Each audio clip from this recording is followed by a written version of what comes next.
Mission 2023 से पहले Chhattisgarh BJP ने बूथ को मजबूत करने पर फोकस कर लिया है।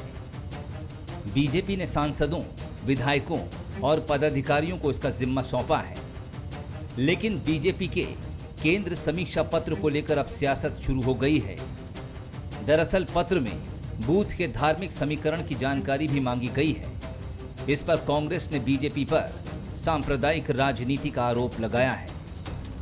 दरअसल में अभी तक के छत्तीसगढ़ के विधायकों को टिकट काटने का फैसला तो भारतीय जनता पार्टी ने कर लिया है। अब इस सांसदों को कैसे निपटाना है, उसे कैसे छुटकारा पाना है, उसका भी रास्ता ढूंढ रहे हैं। ये रास्ता वही है। अब सांसदों के भी टिकट है वो खतरे में पड़ गया छत्तीसगढ़ में। जो हिडन एजेंडा ये है कि विधायकों की टिकट काटने का फैसला तो भारतीय जनता पार्टी के नेतृत्व ने कर लिया और उसको सूचना भी दे दी गई कि अब आप नहीं लड़ सकेंगे। देखिए, छत्तीसगढ़ में भारतीय जनता पार्टी का निश्चित हार देखकर जो भारतीय जनता पार्टी का हेड एंड एजेंडा है, फूट डालो राज करो और धार्मिक ध्रुवीकरण करने का जो प्रयास अन्य राज्यों में करती, उसी ढंग से छत्तीसगढ़ में करना चाहती है। मगर छत्तीसगढ़ में भारतीय जनता पार्टी के मंसूबे कभी पूरा नहीं हो। इधर समीक्षा पत्र को लेकर कांग्रेस के आरोप पर बीजेपी भी सामने आई। सांसद सुनील सोनी ने कहा कि आरक्षण के अंदर अनेक धर्मों के लोग हैं, उनके जीवन में उन्नति और प्रगति हो, इसके लिए संविधान अनुरूप बीजेपी काम कर रही है। इसे दूसरा स्वरूप देकर छत्तीसगढ़ की फिजा को बिगाड़ने का काम कांग्रेस कर रही है। बाबा साहब ने संविधान के अंदर में एक व्यवस्था दी है, आरक्षण की व्यवस्था। उस आरक्षण के अंदर में अनन्य समाज, अनेक धर्म के लोग हैं, उनके साथ में न्याय हो, उनके जीवन में उन्नति और प्रगति आए, इस बात का संविधान के अनुरूप जो है वो भारतीय जनता पार्टी काम कर रही है।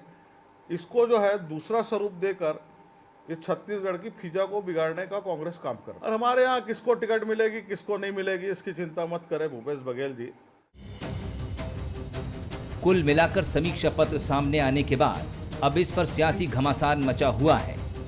एक ओर कांग्रेस इसे सांप्रदायिक राजनीति का मुद्दा बनाकर भुनाने में जुटी है, तो बीजेपी कांग्रेस पर माहौल खराब करने का आरोप मढ़ रही है।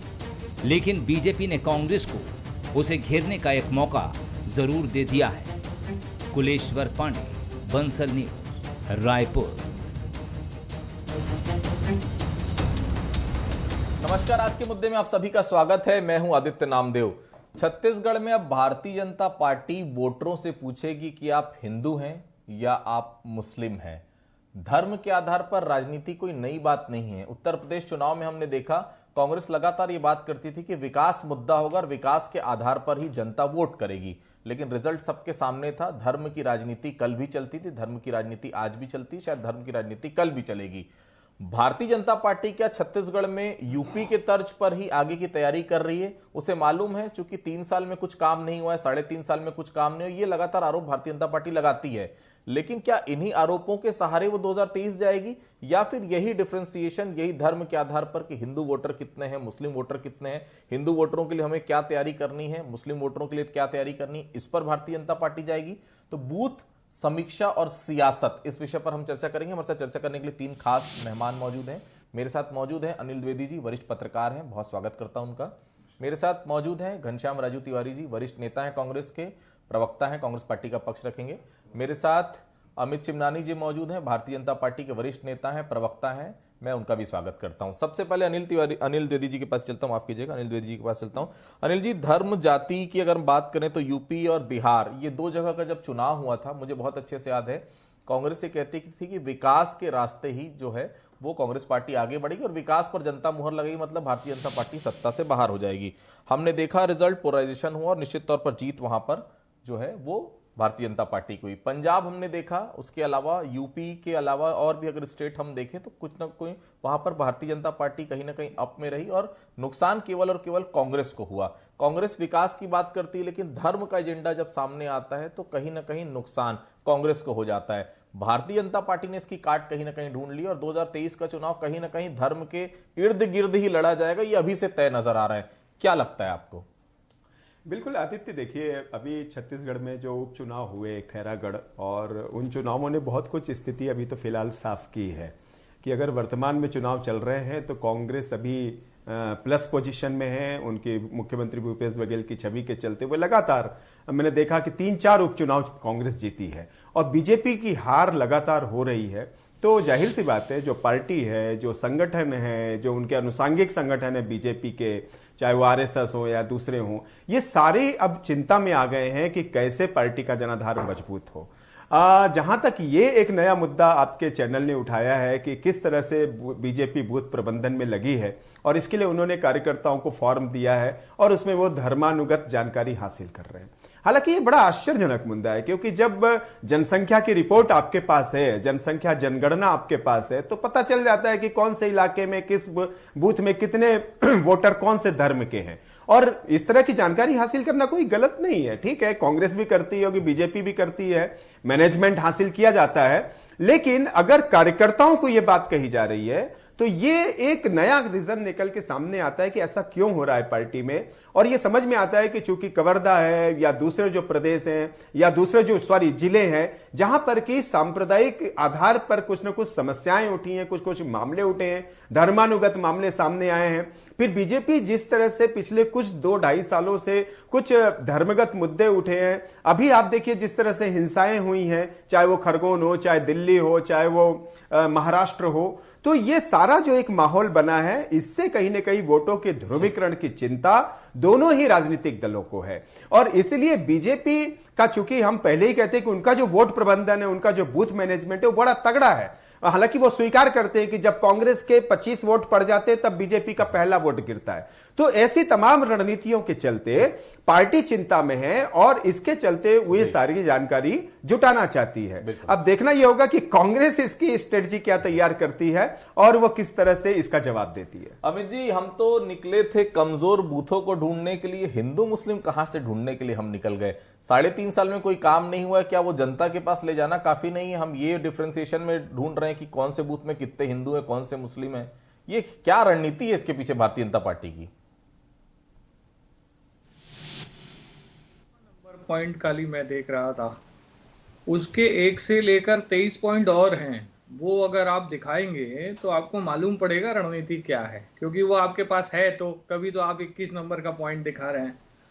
देखिए, बूथों को तैयार किया जा रहा है, उसमें बहुत सारे इश्यूज हैं, जिसमें वहाँ की सामाजिक समस्याएं भी हैं, हमारे लोग क्या काम कर रहे हैं, कितने लोग एक्टिव हैं। बहुत ज़्यादा मैं रणनीति टीवी पर जिक्र नहीं कर सकता, लेकिन एक विस्तृत तैयारी अगर किसी पार्टी को करनी चाहिए तो वो हमारी पार्टी कर रही है। और इससे डर लग रहा है कांग्रेस को। हमारे केंद्रीय मंत्री अगर छत्तीसगढ़ आते हैं तो कांग्रेस डरती है, उल जलूल बयान देती है। अगर हमारा संगठन तैयारी कर रहा है तो उससे डर रही है और कह रही है कि साहब आप कम्युनल हैं। मैं तो घनश्याम जी से पूछना चाहूंगा कि जिस पार्टी ने देश का बंटवारा धर्म के आधार पर कर दिया, वो हमसे सवाल कर रहे हैं। जिसने 2005 में सच्चर कमेटी बनाई और उसने पिछड़ेपन को भी एक धर्म का एंगल दे दिया कि भैया मुस्लिम कितने पिछड़े हैं ये आप पता करके लाइए। ये सोच है कांग्रेस पार्टी की और वो हमसे सवाल कर रही है कि आप बाकी लोग पिछड़े नहीं थे देश में। और उस सच्चर कमेटी की रिपोर्ट ने क्या बताया? ये बताया कि मुस्लिम पिछड़े हुए हैं। 55 साल इनका शासन रहा, उसके बाद भी मुस्लिम पिछड़े रहे। तो तुष्टीकरण की राजनीति इन्होंने की, उसके बावजूद जनता को झांसा देकर, अल्पसंख्यकों को झांसा देकर उनके वोट बटोरते रहे, लेकिन उनका उत्थान नहीं कर पाए। इन्हीं के द्वारा बनाई गई सच्चर कमेटी ने इस बात को इंगित किया कि कांग्रेस पार्टी ने किसी के लिए कुछ नहीं किया। और अभी देखिए राजस्थान में मंदिर टूट रहे हैं। तो क्या हालात हैं? कांग्रेस की सरकार है, वहां पर कौन तुष्टीकरण की राजनीति करता है? हम तो देखिए उज्ज्वला का गैस दिए हैं तो सबको दिए हैं, पीएम आवास दिए हैं तो सबको दिए हैं, टॉयलेट बनाए हैं तो सबका बनाए हैं। तो कांग्रेस करती खुद है, लेकिन वो बीजेपी के मत्थे मरती है, लेकिन वो विषय ऐसा उठा लेती है जिसमें वो खुद फंस जाती है। तो आज इस विषय को अगर कांग्रेस ने उठाया तो मुझे इतना बोलने का अवसर मिल गया, नहीं तो मुझे बोलने की जरूरत नहीं पड़ती। तो कांग्रेस अपने जाल में खुद फंस गई है। बिल्कुल। घनश्याम राजू तिवारी जी भी मेरे साथ हैं, मैं सीधा उनके पास चलता हूं। घनश्याम जी, उत्तर प्रदेश में आपने विकास का मॉडल बताया, छत्तीसगढ़ मॉडल की चर्चा वहां पर की, पंजाब में आपकी सरकार थी, वहां भी आपने कहा कि विकास के सहारे हमारी सरकार वापस आएगी। दोनों जगह का हमने हश्र देख लिया।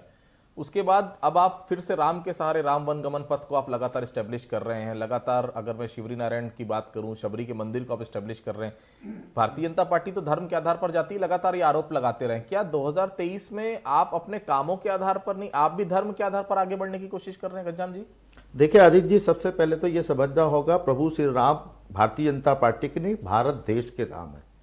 और मर्यादा पुरुषोत्तम राम की हर हिंदू परिवार या समाज उनको अपना आराध्य देव मानता है। राजनीति में तो लाने का काम प्रभु श्री राम को भारतीय जनता पार्टी ने किया। अमित जी कह रहे थे कांग्रेस डरती है। हाँ, हमें डर लगता है जब सर्वधर्म समभाव के भारत में इस प्रकार के सौहार्द को बिगाड़ कर राजनीति करने की बात होती है, हमें डर लगता है।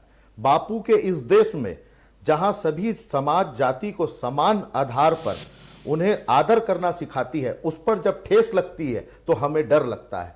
सबसे बड़ी बात यह है आदित्य जी, वर्तमान के हालातों में जिस प्रकार से मोदी जी की भाजपा पूरे देश में एक वातावरण निर्मित कर रही है, बंटवारे के आधार पर, जाति के आधार पर, धर्म के आधार पर, फूट डालो राज करो के आधार पर, तो निश्चित तौर पे एक परसेप्शन आपने देखा होगा आदित्य जी, जहां जहां भारतीय जनता पार्टी सत्ता पर नहीं होती, वहां वहां शांति प्रिय वातावरण को कहीं ना कहीं अशांत करके अपने धर्म के आधार पर पैर पसारने की कोशिश करती है। हमें कोई दिक्कत नहीं है, आप करिए, लेकिन जो बापू का देश है, उनका जो सम्मान है, बापू के जो संदेश हैं, वो कहीं ना कहीं भारत की एकता और अखंडता पर जब कुठाराघात होता है तो ये प्रश्न उठते हैं।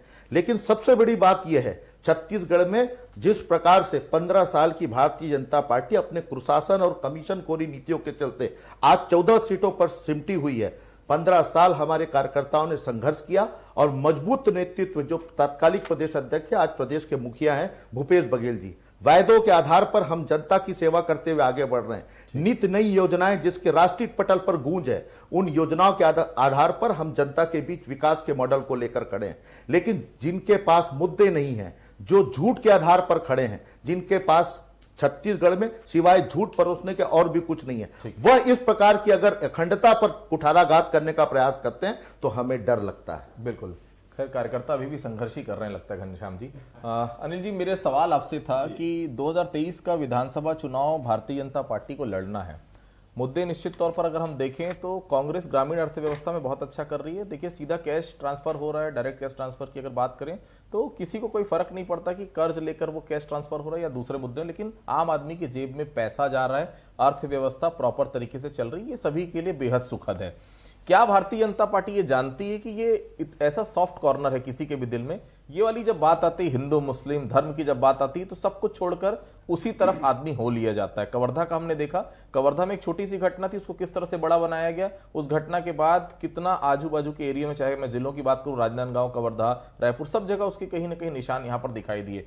क्या 2023 में भी इसी प्रकार का कोई मुद्दा सामने आ सकता है? ऐसा लगता है, क्योंकि 2023 में ज्यादा समय नहीं, 1.5 साल का समय बचा है, चुनाव पे जाना है भारतीय जनता पार्टी को। बिल्कुल आदित्य, मैं बिल्कुल, आपने वही लाइन पकड़ी जिस लाइन को मैं उठाने वाला था। आप देखिए कि सारे देश ने देखा कि जब यूपी में अभी चुनाव हुए, बीजेपी ने भारतीय राजनीति में सबसे बड़ी रिस्क ली और वहां की बीजेपी ने घोषणा की कि हम 20-80 बनाम चुनाव लड़ेंगे। यानी हमें मुस्लिम, यानी 20% जो निश्चित तौर पे जो उनका इशारा मुसलमानों की तरफ था, वो वोट हमें नहीं चाहिए, हमें 80% के आधार पर चुनाव लड़ेंगे। बिल्कुल आप सही कह रहे हैं कि हो सकता है बीजेपी ये स्ट्रेटजी छत्तीसगढ़ में देखना चाह रही हो। आप देखिए, कवर्धा में चुनाव हुए, कवर्धा में जो दंगे हुए या कवर्धा में जिस तरह से धार्मिक उन्माद पैदा हुआ, उसका फायदा किस पार्टी को मिलेगा?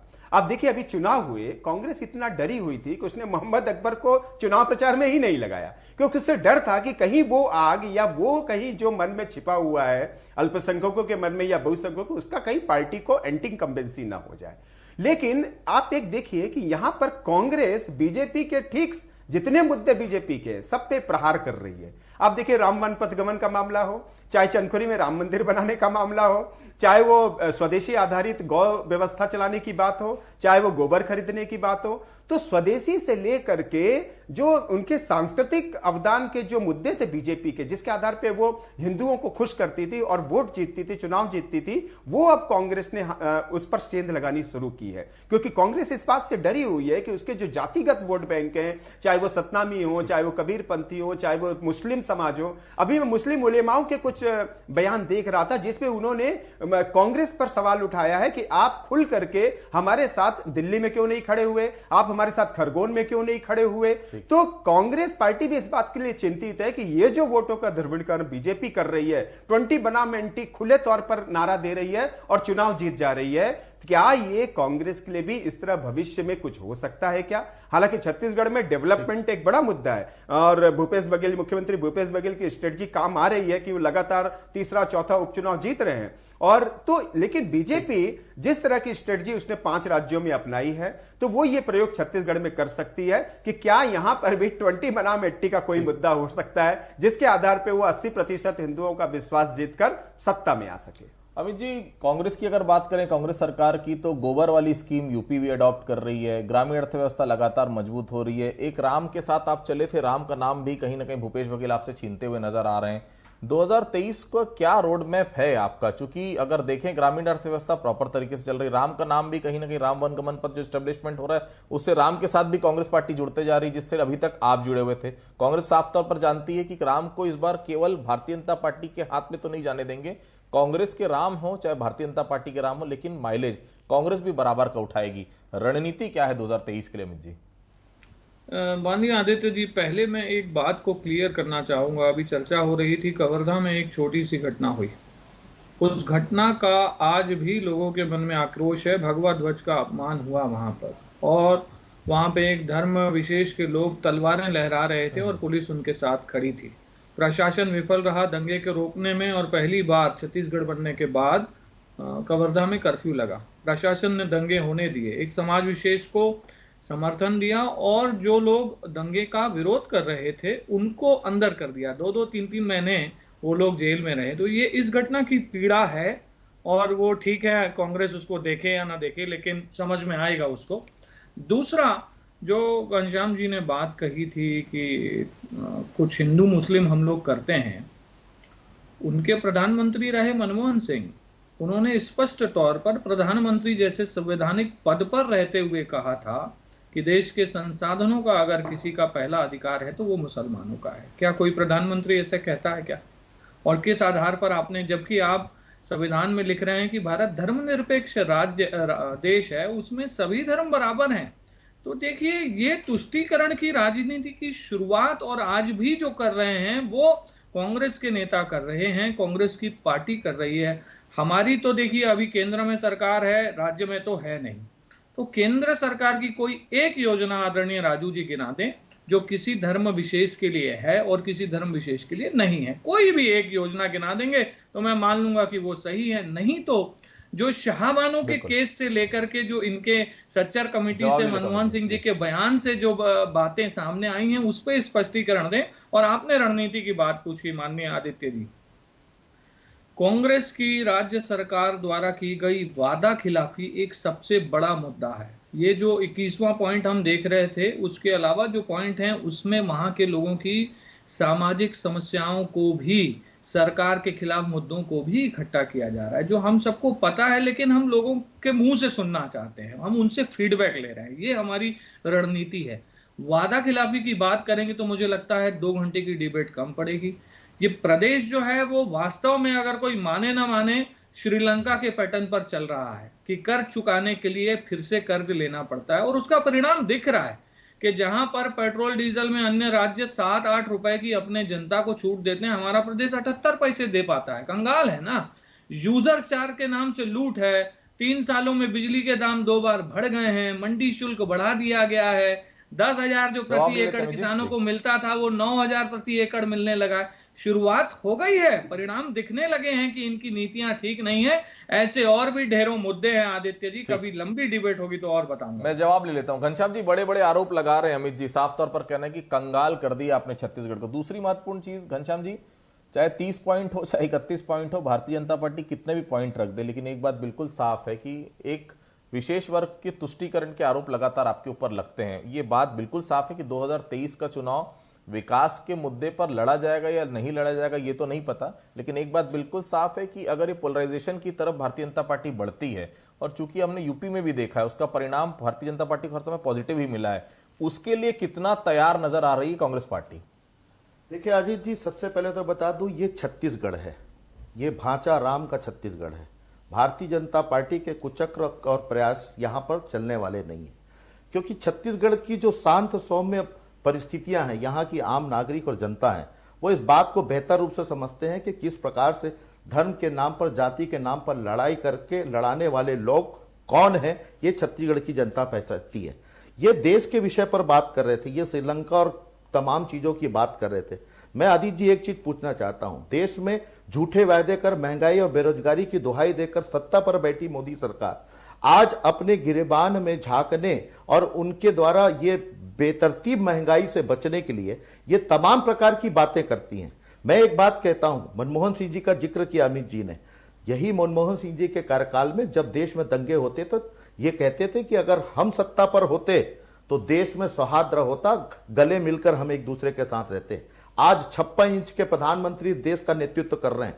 क्या आवश्यकता पड़ी मध्य प्रदेश, जहां भारतीय जनता पार्टी का शासन है, वहां पर इस प्रकार के रामनवमी के दिन दंगे होते हैं? और सबसे बड़ी बात आदित्य जी, इन दंगों में कहीं ना कहीं सत्ता से जुड़े हुए लोग शामिल हैं। तो ये किस दिशा में देश को ले जाना चाह रहे हैं? आप देश की जनता को कहीं ना कहीं गुमराह जरूर कर सकते हैं, लेकिन उन्हें अंधा नहीं कर सकते। आज देश समझ रहा है कि मूल विषयों से ध्यान भटकाकर जिस प्रकार से राष्ट्रवाद, धर्म और जाति के नाम पर आप एक वातावरण क्रिएट करके चुनाव लड़ना चाहते हैं, उसको देश की जनता समझती है। छत्तीसगढ़ के अंदर छत्तीसगढ़ियों के नेतृत्व करने वाली भूपेश बघेल जी की सरकार है, और जिस गोधन योजना की आप बात कर रहे हैं, निश्चित ही राष्ट्रीय पटल पर आज उसकी गूंज है, चाहे उत्तर प्रदेश हो चाहे मध्य प्रदेश हो। इवन केंद्र सरकार भी इस योजना को लागू करने जा रही है। मैं एक बात कहता हूं आदित्य जी, योजना बहुत सारी बनती है, लेकिन सीधा लाभ जब जनता को होता है तो उसके इसी तरीके से डंका बजते हैं। हम सिर्फ और सिर्फ विकास के नाम पर, वायदों को पूरा करने के नाम पर और छत्तीसगढ़िया मुख्यमंत्री भूपेश बघेल जी के चेहरे को लेकर हम 2023 के चुनाव में जाएंगे, और ये झूठी भारतीय जनता पार्टी को फिर से जनता आईना दिखाने के लिए तैयार है। अमित जी, बहुत सारे सवाल उठाए घनश्याम जी ने। मेरा सवाल सीधा यही कि जो 3.5 साल में विकास नहीं है, जो वादा खिलाफी है, उसी को लेकर भारतीय जनता पार्टी जाएगी, नहीं तो कहीं ना कहीं वही यूपी के पैटर्न पर ही चुनाव लड़ने की 2023 की तैयारी है? देखिए, 3.5 सालों में भी हमने विषय उठाए हैं, आज इस डिबेट में भी मैं विषय ही उठा रहा हूं। मैं कोई काल्पनिक बातें नहीं करता, जैसे राजू जी कह रहे हैं कि खरगोन में सरकार का हाथ है। कोई प्रमाण है आपके पास? आप टीवी पर बोल रहे हैं, सिर्फ जो मन में आया वो नहीं बोल सकते। तो मैं तो तथ्यों पर बात कर रहा था। हाँ, यूजर चार्ज बढ़ा है, तो आपने भी देखा होगा, आपसे जुड़े हुए दल के लोग उसमें शामिल हैं। हुई है, हाँ, आपने वादा खिलाफी की, शराबबंदी नहीं की, संपत्ति कर माफ नहीं किया। महंगाई की आग में झोंककर आप राज्य से टैक्स कम करने की बात कर रहे हैं। आप सेंट्रल एक्साइज टैक्स कम कर दीजिए, अपने आप टैक्स कम हो जाएंगे, इसमें क्या नई बात है? डिबेट चल रहा था, मेरी बारी है सर। मैं एक हर बात को, मैंने जो बात कही वो सत्य थे। राजू जी जो बातें कह रहे थे वो सारी काल्पनिक हैं। इमेजिनेशन पे बातें नहीं होनी चाहिए, तथ्यों पे बात होनी चाहिए। यही तो भारतीय जनता पार्टी और कांग्रेस में फर्क है कि आप झूठ को भी सत्य कहते हैं और हमारे सत्य को भी आप असत्य बताने का प्रयास करते हैं। यही मूल कारण है देश में भारतीय जनता पार्टी और कांग्रेस में, क्योंकि कांग्रेस सत्य की राजनीति करती है, झूठ और फरेब और वादा खिलाफी की राजनीति हम न करते हैं और न करेंगे, क्योंकि यही वादे हमने किए हैं और विनीत वायदों के आधार पर हम 3.5 साल से प्रदेश की जनता का पहले आप राज्य का माहौल भी नहीं संभाल सकते, आप टीवी चैनल का माहौल भी खराब मत करिए, राज्य का भी मत करिए। मेरी बारी है, बोलने दीजिए प्लीज। मैं ये कह रहा था कि 3.5 सालों की जो विफलताएं हैं जनता खुद पूछने लगी है। और चरणदास महंत जी जो विधानसभा के स्पीकर हैं वो कह रहे हैं कि कुपोषण पे काम करने की जरूरत है। आपके विधानसभा के स्पीकर कह रहे हैं, टीएस बाबा वरिष्ठ मंत्री हैं, वो कह रहे हैं कि हमें कई बातों पर काम नहीं किया, काम करने की जरूरत है। तो ये आपके बड़े नेता कह रहे हैं, विपक्ष की बात नहीं मानेंगे। अंग्रेजों से आपने एक ही चीज सीखी है, फूट डालो और राज करो, क्योंकि अंग्रेजों की गुलामी करके आप लोगों ने यही सीखा है, लेकिन अब ये चलने वाला नहीं है छत्तीसगढ़ में। जनता सुन रही है, कांग्रेस की बात सुन रही है, विकास के मुद्दे पर यह चुनाव लड़ा जाता है कि धर्म के आधार पर, ये तो खैर जनता जनार्दन तय करेगी। और दूसरी आधार पर 2023 में जब चुनाव होंगे छत्तीसगढ़ में तो जनता वोट भी करेगी। तो आज की चर्चा में आप सभी लोग हमारे साथ जुड़े, आप सभी लोगों का बहुत बहुत धन्यवाद। आज के मुद्दे में फिलहाल इतना ही, कल किसी अन्य मुद्दे पर फिर से मुलाकात होगी, तब तक के लिए बहुत बहुत धन्यवाद।